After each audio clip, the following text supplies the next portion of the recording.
왕의 귀한이라는 제목으로 우리 하나님의 말씀을 증거하겠습니다. 저희가 2주 전 다윗의 이야기를 살펴보았는데요. 그 이야기는 다윗을 반역했던 아들 압살롬의 최후에 대한 이야기였습니다. 압살롬은 결국 죽임을 당하게 되었고, 그 죽음 앞에서 아버지 다윗은 아들의 죽음에 대해서 엄청나게 슬퍼했습니다. 압살롬 내 아들아, 내 아들아, 압살롬, 압살롬 내 아들아, 차라리 내가 너를 대신하여 죽었더라면, 이렇게 절규했습니다. 그리고 그 이후의 이야기는 오늘 우리가 살펴보았듯이 하나님께서 다윗을 다시 예루살렘으로 환궁하게 하는, 돌아오게 하는 그 이야기의 내용입니다. 다윗이 너무나도 아들의 죽음에 대해서 슬퍼하니까 당시 다윗의 군대 장관이었던 요압은 다윗을 야단칩니다. 아니, 당신이 이렇게 슬퍼하면 우리가 승리한 것이 죄가 되지 않습니까? 지금 군인들이 죄인처럼 있는데 나와서 그들을 위로하고 격려하기는커녕 오히려 우리가 승리했던 거를 마치 죄를 지은 것처럼 하고 있으니 지금 군대가 어떻게 되겠습니까? 당신을 따라왔던 사람들 다 떠날 겁니다. 이렇게 막 윽박지릅니다. 그래서 마지못해 다윗은 나와서 승리한 것에 대해서 군인들이 수고했다, 그렇게 이제 이야기를 하고 이제 다시 돌아오게 되는 이야기입니다. 근데 다윗은 적극적으로 돌아가는 것을 행하지는 않고요. 일단은 여론을 기다립니다. 근데 오늘 우리가 읽진 않았습니다만은 19장 앞부분을 보면 이스라엘 사람들이 아니 이제 우리가 압살롬을 쫓아갔는데 압살롬은 죽었고 그럼 이제 우리 왕이 없는데 어떡하겠냐, 우리 다윗을 다시 모셔오는 게 도리가 아니겠느냐, 그런 이야기가 이제 들렸습니다. 다윗도 그 이야기를 알았겠죠. 그래서 다윗은 아비아달 제사장에게 소식을 전합니다. 그러면서 그 제사장들 아비아달과 사독에게 너희들 왜 가만히 있냐, 빨리 유다 지파에게 알려서 나를 다시 모셔와야 되지 않겠는가, 다윗을 다시 모셔와야 되지 않겠는가, 그렇게 일을 이제 진행을 시킵니다. 그러면서 다윗이 그 아마사가 누구냐면은 다윗의 군대 장관은 요압이라면 이 반역 세력이었던 압살롬의 군대 장관은 아마사였거든요.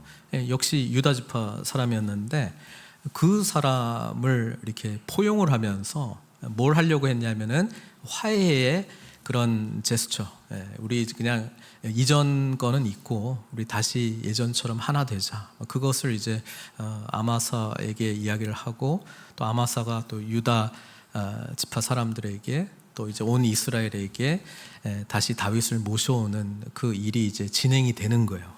그래서 오늘 16절부터 읽었던 거는 이제 요단강을 건너면서 예루살렘을 향해서 다윗이 다시 돌아가는 이야기인데, 그때 다윗이 만났던 사람들, 이제 세 사람의 대화가 나오잖아요.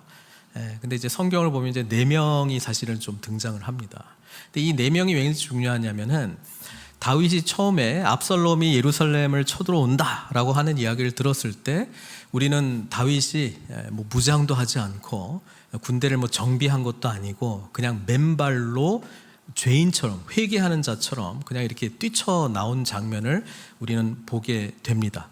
그때 다윗이 왕궁을 빠져나왔을 때에 만났던 사람들을 지금 오늘 본문에서는 다시 돌아오면서 다시 만나게 되는데, 그 사람들이 귀환하는 다윗 왕을 맞이하는 이 반응이라 그럴까요? 그 반응들이 오늘 세 개의 대화 속에 이제 기록이 되어 있는데, 아마 여기에 나오는 2명은, 2명이라고 하는 거는 첫 번째 시므이, 그 다음에 대화는 나오지 않았지만은 17절에 무비보셋을 도왔던, 섬겼던 종 지바, 그 2 사람은 적어도 다윗이 돌아오는 것을 매우 두려워했을 것입니다. 어떻게 해야 될지 모르는 그런 상황이었을 거고, 그 다음에 이제 무비보셋, 무비보셋은 다윗이 사울의 그 자손들 중에 요나단, 아들 요나단하고 했던 약속이 있기 때문에 자손들을 막 찾잖아요. 그러면서 이제 무비보셋, 요나단의 아들을 찾았는데 그는 절름발이었습니다. 왜냐하면 전쟁통에 유모가 안고 가다가 떨어뜨려가지고 이제 절름발이가 되었는데, 그 무비보셋에게 다윗이, 우리가 사무엘하 9장 하면서 했잖아요, 은혜를 베풀었거든요. 자신의 왕자들처럼 같이 여겼습니다. 왕의 식탁에 매일 식사할 수 있도록 했고, 그뿐 아니라 사울의 재산을 전부 무비보셋에게 줬단 말이에요. 그러니까 이 무비보셋이 있고, 그 다음에 이제 맨 마지막에 이제 바르실레. 그래서 저는 이제 그 다윗이 그 왕궁을 나올 때, 그리고 다시 돌아올 때 이 사람들이 어떤 사람들인가, 그리고 다윗은 어떻게 반응했는가, 우리가 그것을 좀 볼 필요가 있습니다.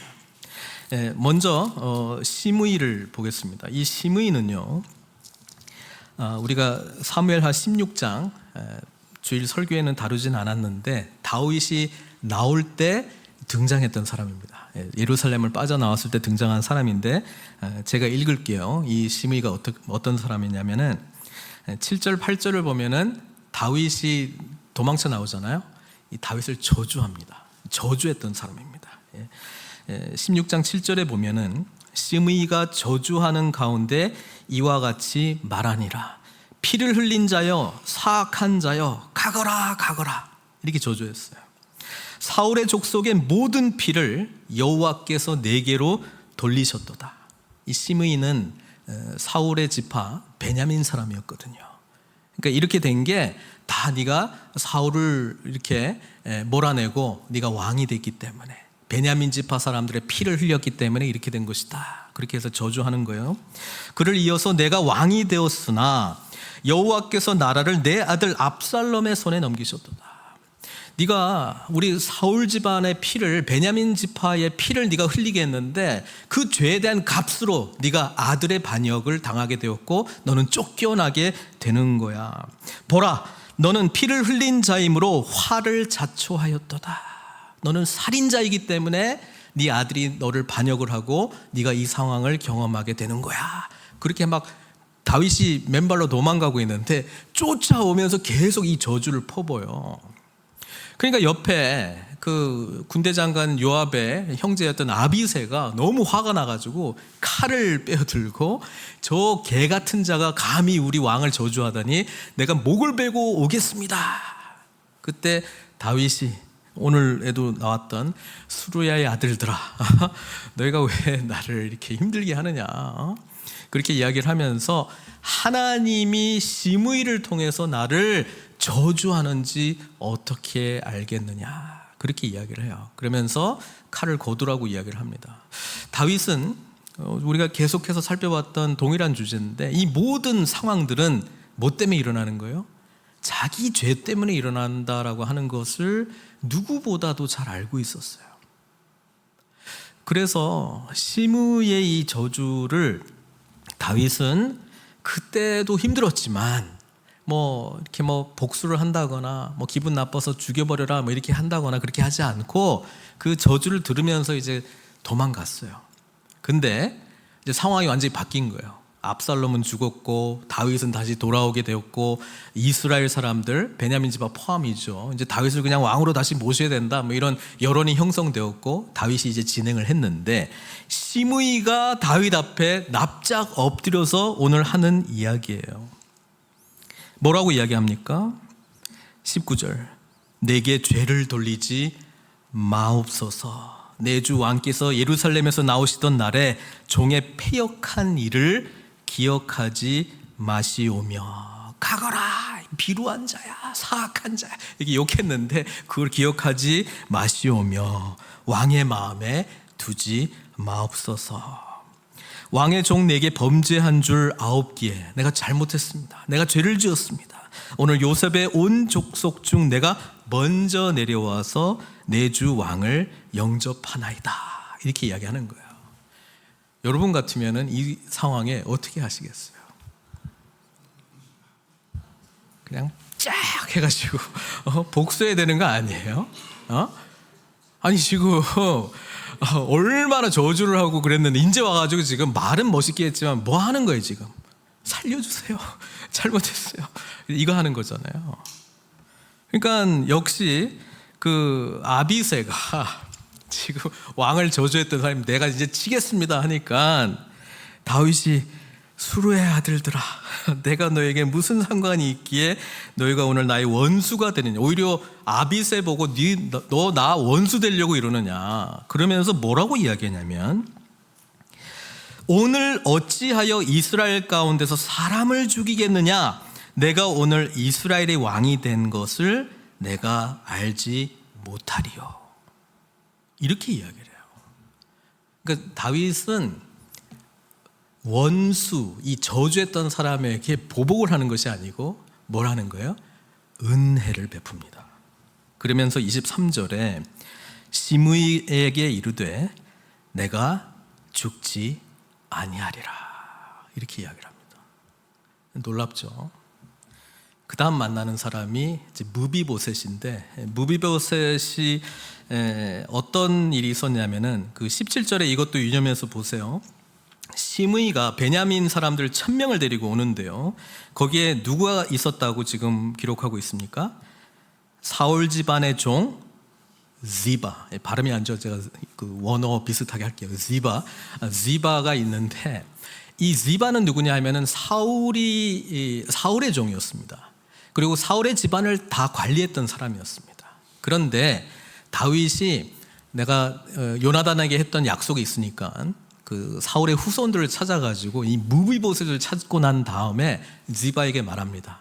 이제 사울의 제사는 무비보셋 거야. 그렇게 이야기를 하고 너는 무비보셋을 섬겨라. 그렇게 이야기를 했어요.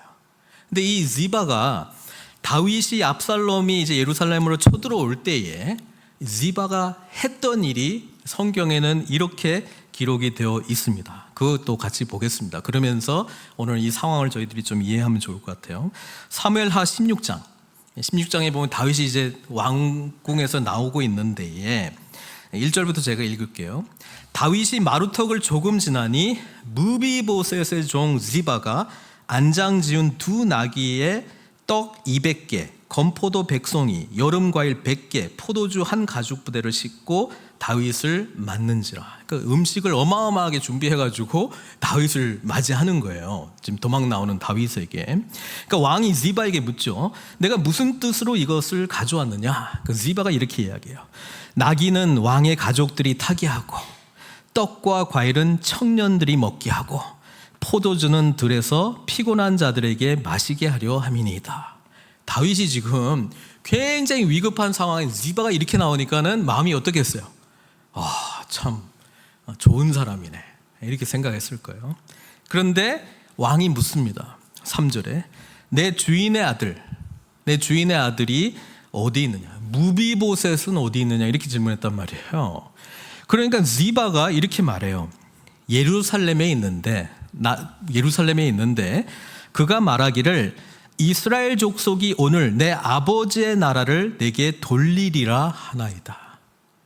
예루살렘에서 안 저랑 같이 안 왔는데요, 지금 뭐라 그러냐면은 내 아버지의 나라, 사울의 나라를 이제 드디어 나한테 주는구나, 오는구나 이렇게 지금 말했다는 거예요.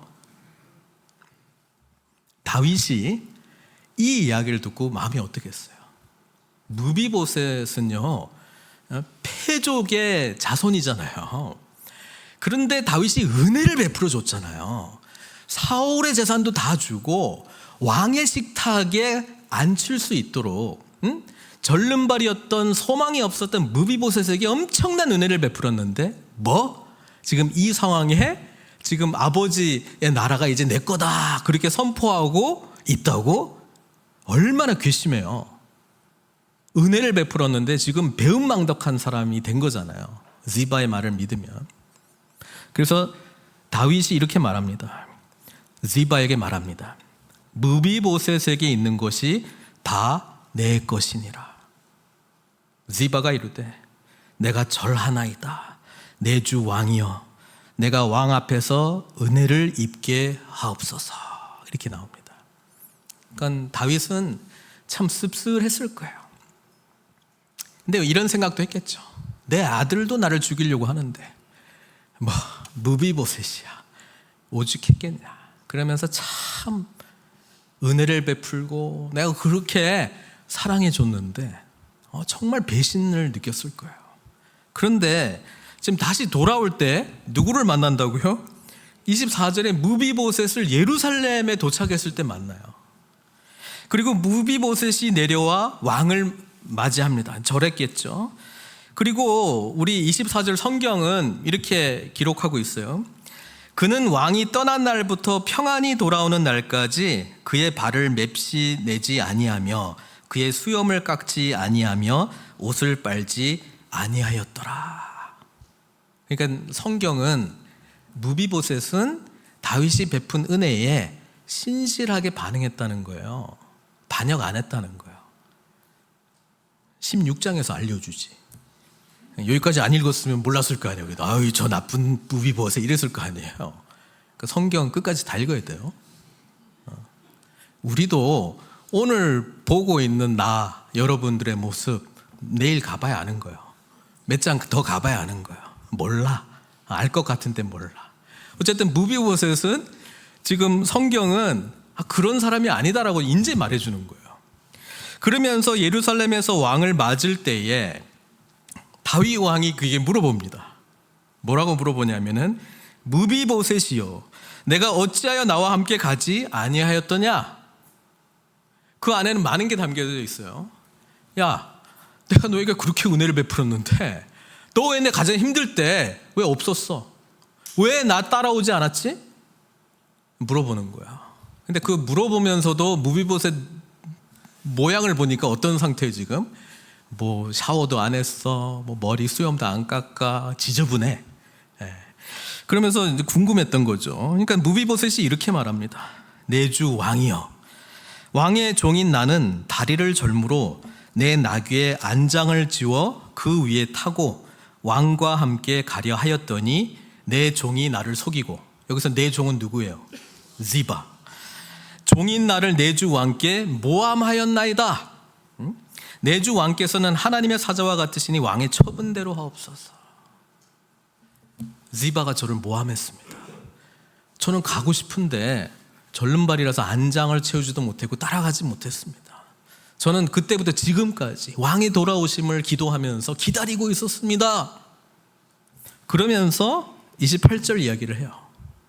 왕이 내게 얼마나 큰 은혜를 베풀어 주셨습니까? 내 아버지의 온 집이 내 주 왕 앞에서는 다만 죽을 사람이 되지 아니하였나이까. 우리는 패족인데 그러나 종을 왕의 상에서 음식 먹는 자 가운데 두셨사오니, 이렇게 엄청난 은혜를 베풀어 주셨사오니 내게 아직 무슨 공의가 있어서 다시 왕께 부르짖을 수 있사오리까? 내가 뭘 더 요구하겠습니까? 이미 나에게 베푸신 은혜가 많은데. 여기는 안 나오지만 무비보셋 만나면서 제일 두려워했던 사람이 누구일까요? 지바. 지바 쳐다봤을 거예요. 옆에 딱 쳐다보면서 이제 난 죽었구나. 지바가 이렇게 생각하고 있었을 건데 다윗이 뭐라고 말하냐면은 내가 어찌하여 또 내 일을 말하느냐. 내가 이르노니 너는 지바와 밭을 나누라. 엥? 그랬어? 그런 이야기 하지 마. 50대 50. 반반 가죠. 그러고 가는 거예요, 다윗이요. 제가 그래서 우리 그 커피 브레이크 성경 공부할 때 다윗이 29절에 내가 어찌하여 또 내 일을 말하느냐, 이걸 다윗이 어떤 톤으로 했을까? 여러분 같으면 어떤 톤으로 이 이야기를 했을까요? 약간 만사가 귀찮은 whatever 이런 마음으로 하지 않았을까 하는 생각이 있어요. 무비보셋은요 끝까지 자신의 결백과 신실함을 이렇게 말합니다. 내 주 왕께서 평안히 왕궁에 돌아오시게 되었으니 그로 그 전부를 차지하게 없었어요.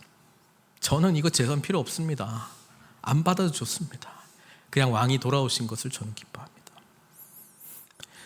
다윗이요 지금 마음의 상태가 어떤지 우리가 좀 헤아려 볼 필요가 있는데, 다윗은 승리자로 지금 예루살렘으로 돌아오는 게 아니에요. 다윗은 아들 압살롬의 죽음에 너무나도 슬퍼하고 고통스러운 상태로 오는 거예요.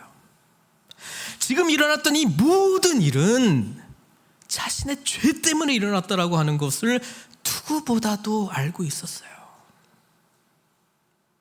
시므이가 저주한다, 저주받아 마땅한 사람이라고 생각했어요.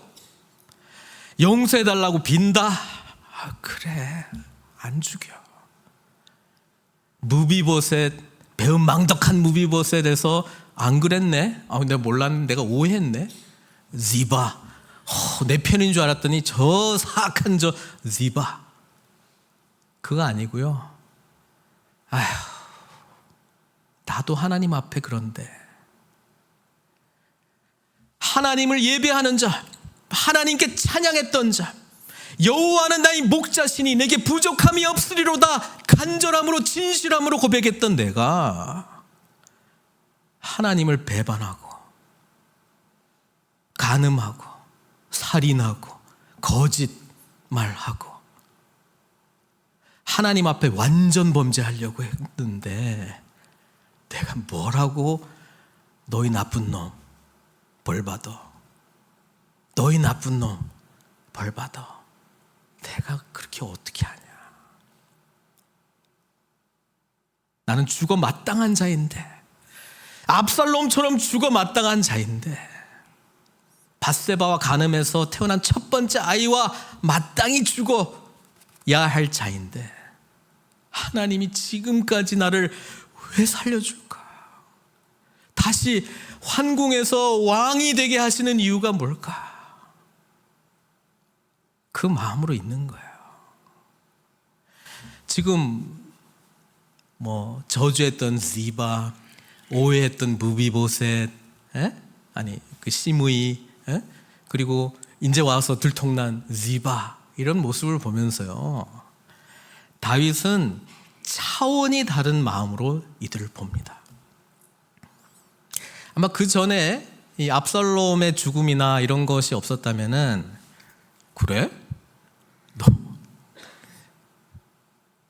사람들 동원해서 탈탈 털고 뭐가 진리인지 찾아내고요, 거기에 합당하게 심판했을 거예요. 근데 자기 자신이 얼마나 추악한 죄인인지를 알면서도 여전히 자신을 살려주시고 왕을 세우는 하나님의 이 감당할 수 없을 정도의 이런 은혜라고 불러야 될까, 뭐라고 불러야 될까, 이런 상황 속에서 사람들 사이에서 일어나는 일은요,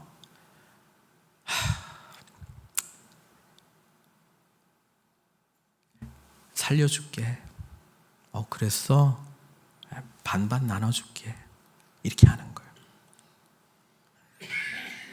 어저께 우리 유스 수련회가 마쳐가지고 제 딸은 이제 그 유스 수련회에서 이제 그 그룹 리더로 또 섬기고 해서 돌아온 다음에 이제 저녁을 같이 먹자고 어디 예약했다가 이제 가고 있는데, 예약 확인 받았다는 이메일이 안 와가지고 내가 예약이 됐는지 안 됐는지 잘 모르겠더라고요. 그래서 가는 길에 혹시 안 되면 딴 데 가자, 여기 싫다, 저기 이런 이야기를 하고 있는데, 우리 딸이 그러는 거예요. 아빠, 나는 이런 거에 아무 관심이 없어. 그 수련회 동안에 자신이 섬겼던 그 애들 이야기를 듣고 막 힘든 이야기 듣고 해가지고 방금 나왔잖아요. 그러니까 굉장히 부질없는 이야기를 나머지 가족들은 하고 있는 거야. 참 진짜 아주 수준 낮은 이야기를, 그런 거 가지고 이거 해야 된다는 저런 이렇게 하고 있는 거야. 우리가 하나님의 관점으로 서로를 볼 수 있어야 돼요. 어떨 때는요, 다윗은 죽음의 고통 속에서 자신이 정말 처참할 정도의 죄인이었는데 하나님이 여전히 나를 살려주시고 왕으로 세워주셨다, 이런 과정 속에 막 사람들이 이래라군 저렇고 옳고 이렇게 할 때는 whatever, 그냥 우리 하나님 바라봐요. 우리 다 연약하잖아요. 그냥 용납하세요.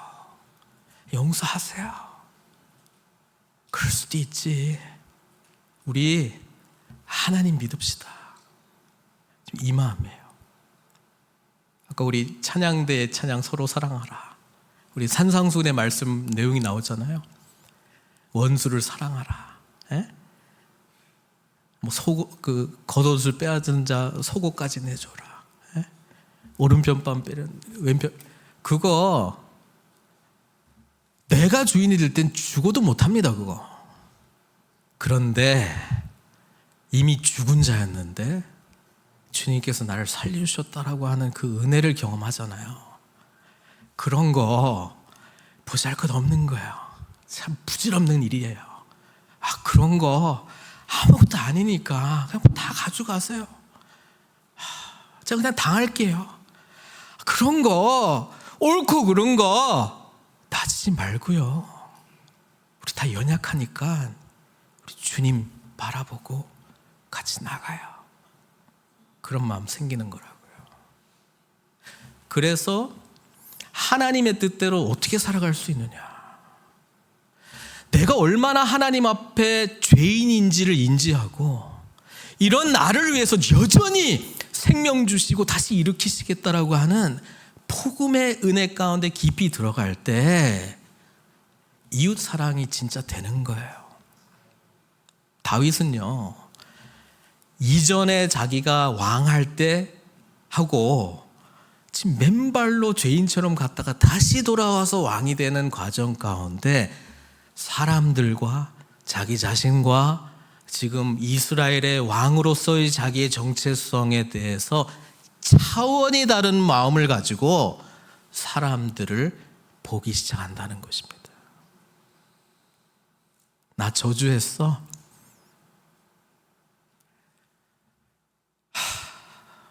나는 이미 하나님 앞에 저주받은 인간이야. 나 속였어? 내가 하나님 앞에 거짓을 구하고 사람들에게 완전 범죄하려고 했던 사람이야. 억울해? 사랑하는 아들들이 죽어가고 있어. 지금 이스라엘에서 일어나는 이 모든 살인, 서로 정의라고 부르면서 옳다고 생각하면서 싸우고 치고받고 하는 이 모든 것들 멈췄으면 좋겠다. 다 내 죄 때문이다. 내 죄 때문이다. 이 마음으로 지금 있어요. 근데 마지막 사람 바르실레. 이 바르실레는 다윗이 피신에 나와 있을 때도 공개했고요. 돌아왔을 때도 동일한 신실한 사람이었어요. 바르실레는 다윗이 찾아갑니다. 왕이 바르실레에게 먼저 말을 겁니다. 너는 나와 함께 가자. 이 바르실레는 자기는 80이 넘었고 그냥 자기가 할 수 있는 것은 다 했습니다. 내 아들 여기 김함이 여기 김씨예요. 김함이 여기 있으니 얘를 데려다 좀 귀히 써주십시오.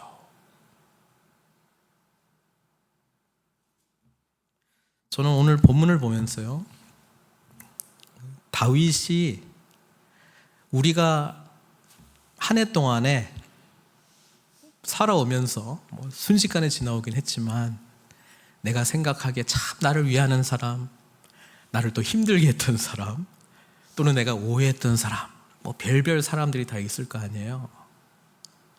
여러분 2024년도 마무리할 때에 다 우리는 하나님의 은혜가 필요한 연약한 자들입니다. 이 고백으로 우리 하나님께 나아갔으면 좋겠고요. 그게 하나님 나라를 얻는 예수님께서 가르치셨던 심령이 가난한 자구나. 심령이 가난한 자는 복이 있나니 천국이 그들의 것이며. 주님 아니면 안 됩니다. 나는 소망이 없는 자였는데 주님께서 이런 나를 위해서 은혜를 베푸시고 구원해 주시고 살려주시고 왕 같은 제사장으로 존귀케 해주시고 주님의 일을 감당하게 해주시는군요. 이 마음으로, 은혜를 입은 마음으로 우리 서로를 바라봤으면 좋겠어요. 신실하면 신실한 대로 감사하시고, 연약하면 연약한 대로 긍휼히 여기시면서 기도하시고, 또 반면교사 삼아 내 안에 도사리고 있는 나도 연약한 모습을 담고 있는 채 신실하신 주님을 향하여 한 발자국 한 발자국 내어딛고 있는, 그래서 주님이 함께 필요한 공동체를 그런 눈으로 바라보고, 우리는 차원이 다른 눈으로, 우리는 하늘에 속한 자로, 예수 그리스도의 엄청난 은혜를 입은 자로 내 자신을, 서로를 바라보며 나아가야 되지 않겠습니까? 다윗이요, 여기까지만 보면은 참 은혜를 많이 받았고 참 낮아질 대로 낮아지고 하나님을 바라봤기 때문에 시므이를 죽이지 않겠다라고까지 말하고, 또 시바, 무비보셋, 그냥 이렇게 하는구나 라고 생각할 수 있는데요, 우리가 열왕기상 2장을 읽어보면은 다윗이 죽을 때에 솔로몬에게 유언합니다. 시므이는 죽여야 된다. 내가 그때 맹세했는데 나는 안 죽인다고 했으니 네 알겠지? 이렇게 말합니다. 이렇게 말합니다. 뒤끝이 있어요. 네.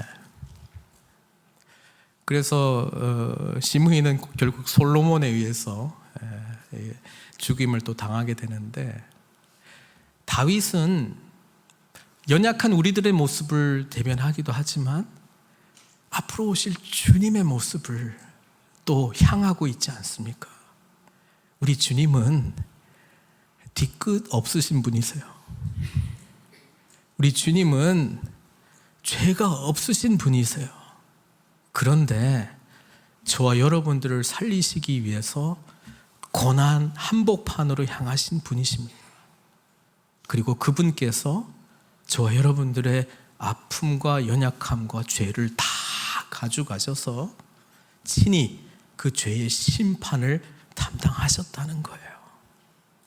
그 은혜를 안다면 시므이는 변화된 삶을 살았을 거예요. 지바도 주님의 은혜를 알았다면 변화된 삶을 살았을 거예요. 바르실레와 같이 한결같은 마음으로 주님 앞에 나아갔을 거예요. 우리는 예수님을 그래서 소망할 수밖에 없습니다. 우리는 주 안에서 새로운 피조물이 되어서 연약하고 죄 많은 우리의 모습을 감싸 안으시고 우리를 새롭게 창조하신 주님의 은혜에 깊이 들어가게 되면 우리는 연약함 가운데에, 긍휼하심 가운데에, 애통함 가운데에, 가난한 심령 가운데 세워지는 그분의 나라를 선명하게 바라보고 경험하고 누릴 수 있다라고 하는 사실입니다. 2024년 그 마음으로, 전심으로 주님을 향한 그 마음으로 함께 마무리하시고 새해를 소망하시는 저와 여러분들 되시길 주님의 이름으로 축원드립니다. 기도하겠습니다.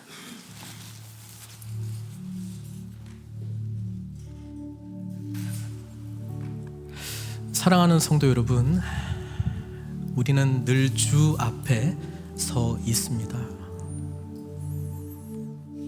주님께서는 우리를 위해서 돌아오셨고요, 우리를 위해서 또다시 오실 거예요. 우리는 늘 주님의 오심을 기다리는 자로 서 있어야 될 줄 믿습니다. 그런데 하나님 앞에 칭찬받고 참 잘했다 인정받는 모습도 있지만 연약한 모습도 있지 않습니까? 우리 공동체 안에 또 그렇게 바라보는 우리의 마음도 있지 않습니까? 차원이 다른 눈을 달라 우리 하나님께 기도하시면서 아무 자격 없는 우리에게 왕 같은 제사장으로 삼아주신 하늘에 속한 자로 내 자신을 바라보고 서로를 바라볼 수 있는 그 진리의 길을 보여주신 우리 주님 더욱 의지해야 되지 않겠습니까? 칭찬받는 모습, 선한 모습이 드러날 때 그리스도의 함께하심과 은혜 속에서 하나님께 영광 돌렸으면 좋겠고, 우리의 부족하고 연약한 모습이 드러날 때 가난한 심령이 되어서 우리 다시 예수님 찾아요. 예수님께 가요. 복음 안에서 다시 일어나요.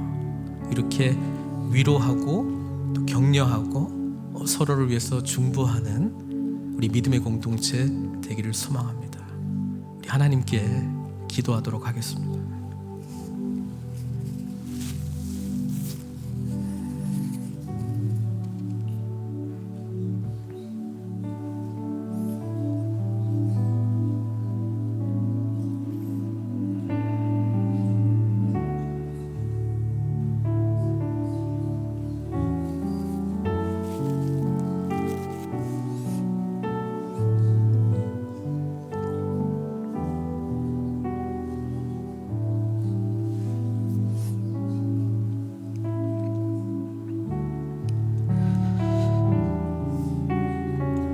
하나님 아버지,